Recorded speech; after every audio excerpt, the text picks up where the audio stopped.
İsrailin ikinci F-35 qırıcısı Təbriz şəhəri yaxınlığında İranın hava hücumundan müdafiə qüvvələri tərəfindən vurulub.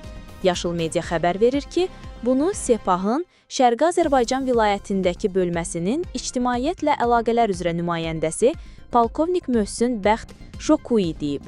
Vurulan təyyarənin pilotu da əsir götürülüb. İranlı polkovnik əlavə edib.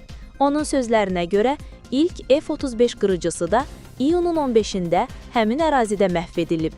Hələlik, İsrail və xarici kivlər məlumatı təsdiqləməyiblər. İsrail Hərbi Hava Qüvvələrinin 50-dən çox qırıcı təyyarəsi Tehrandakı hərbi obyektlərə zərbələr endirib. Bu barədə İsrail ordusunun mətbuat xidməti məlumat yayıb. Son hücum dalğası çərçivəsində İsrail Müdafiə Ordusunun Hərbi Hava Qüvvələrinin qırıcıları Kəşfiyyat İdarəsinin rəhbərliyi altında Tehranda yerləşən hərbi qərargahı, raket və radar istehsalı obyektlərini, həmçinin raket anbarı infrastrukturunu bombalayıb, deyə məlumatda bildirilir. İsrail hərbçiləri İranın Fordo nüvə obyektinin ətrafına zərbələr endirib.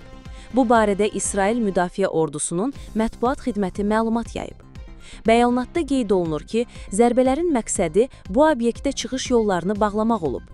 Bundan əlavə, İranın yerli hakimiyyət orqanlarının bildirdiyinə görə, İran İslam Respublikasının hava hücumundan müdafiə qüvvələri İsrailə məxsus pilotsuz uçuş aparatını Təbriz şəhərinin səmasında vuraraq məhv edib.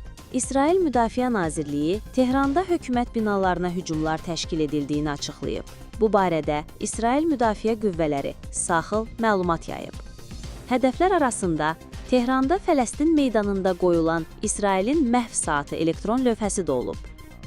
Qeyd olunur ki, elektron lövhə 2017-ci ildə qoyulub və onun son tarixi kimi 2040-cı il təyin edilib. İran tərəfi məhz 2040-cı ildə İsrailin bir dövlət kimi mövcud olmayacağını iddia edir. Yoxlanılmış və həqiqi xəbərlərdən ilk məlumat almaq üçün kanalımıza abunə olun.